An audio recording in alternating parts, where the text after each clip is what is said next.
La palabra la asambleísta Jairén Noriega. La asambleísta Yesenia Guamaní señaló que el proyecto de ley de inversiones es extenso, por lo que su discusión debió darse con varios sectores. En el uso de la palabra, la asambleísta Jairén Noriega. Pregunta que el presidente Lasso no supo responder en campaña, pero que hoy con sus acciones nos deja claro para quién gobierna. Efectivamente, para la banca.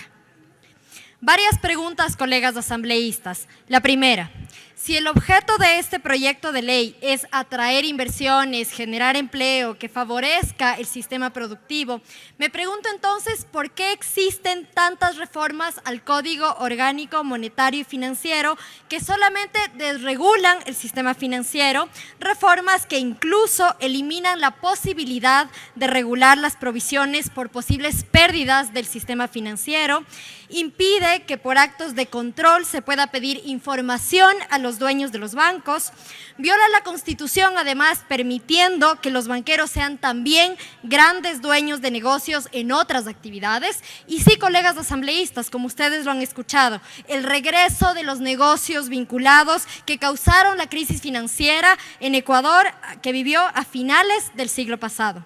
Introducen también elementos para la especulación financiera y entorpecen las capacidades de control sobre los bancos, incluso generando indefinición respecto de quién debe controlar las compañías del Ecuador. En un país en donde mi generación, aún graduada de la universidad, busca trabajo de lo que sea, ganando incluso menos del salario básico, al presidente Lasso se le ocurre la brillante idea de desregular el sistema financiero como si eso fuese a solucionar los problemas del país. Lo único que hace esta reforma que envía el presidente Guillermo Lasso es aumentar, en lugar de ofrecernos soluciones reales para problemas tan graves como el desempleo o la inseguridad.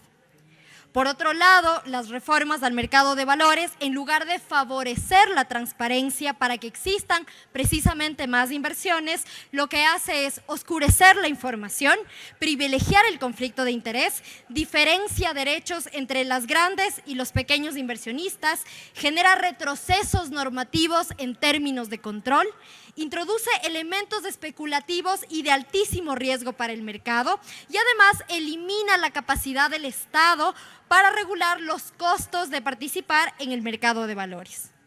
Colegas asambleístas, claramente esta no es una ley para promover las inversiones. Esta es una ley para proteger los grandes intereses del capital. Esta ley no tiene un solo artículo pensado en los ciudadanos comunes y corrientes. Tanto es así que el proyecto originalmente enviado por el Ejecutivo eliminaba un importante apartado que recientemente este Pleno de la Asamblea Nacional había aprobado, precisamente para proteger de cobros indebidos a los usuarios del sistema financiero. El banquero, el presidente, nuevamente se pone en evidencia. Tercera pregunta, colegas asambleístas.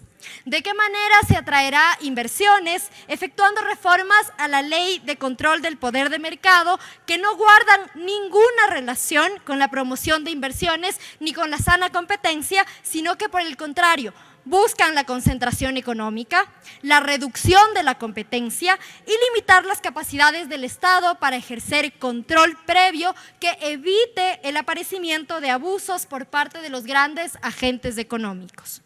Agradezco a la mesa haber coartado la intención inicial del presidente de dejar sin efecto las reformas legales sobre la protección de los derechos de los usuarios del sistema financiero, así como la obligación de la Superintendencia de Bancos de rendir cuentas a la Asamblea Nacional sobre el control y la defensa de los derechos de los usuarios del sistema financiero. Es así que son normas, colegas asambleístas, que benefician a los ciudadanos y ciudadanas ecuatorianas. Felicito también que se haya dejado dentro de las facultades de la Superintendencia de Bancos el pedir información sobre los accionistas. ¿Por qué? Porque las mejores prácticas internacionales implementadas a raíz de la crisis financiera, incluso en países desarrollados, busca que los órganos de control puedan llegar cuando sea necesario a información relevante respecto de los accionistas para fines de control, prevención e inclusive de sanción. Es inaceptable que se haya pretendido un retroceso normativo contrario a las tendencias mundiales con este proyecto de ley. Pero las correcciones que ha hecho la Comisión no son de lejos ni siquiera suficientes. Este sigue siendo un pésimo proyecto de ley que no beneficia a la mayoría de ecuatorianos y ecuatorianas. Colegas asambleístas, los países que atraen inversiones son los países que crecen. Y si algo nos deja claro este proyecto de ley es que no existe una sola política para aumentar la producción, para impulsar tampoco el empleo. Este proyecto de ley no contiene soporte técnico sobre cómo esta ley abonará en la creación de trabajo, mucho menos en la creación y atracción de inversiones. Recordarle al presidente Lasso que ya no estamos en los años 90 y que su tiempo como presidente de la Asociación de Bancos ya pasó. Finalmente, señora presidenta, existe una moción previa presentada por el asambleísta Darwin Pereira y esta sesión no puede suspenderse sin que se vote y se conozca esta moción. Como dijo mi compañero Carlos Víctor, que sea el Pleno de esta Asamblea Nacional quien tenga la última palabra sobre esta ley. Muchas gracias.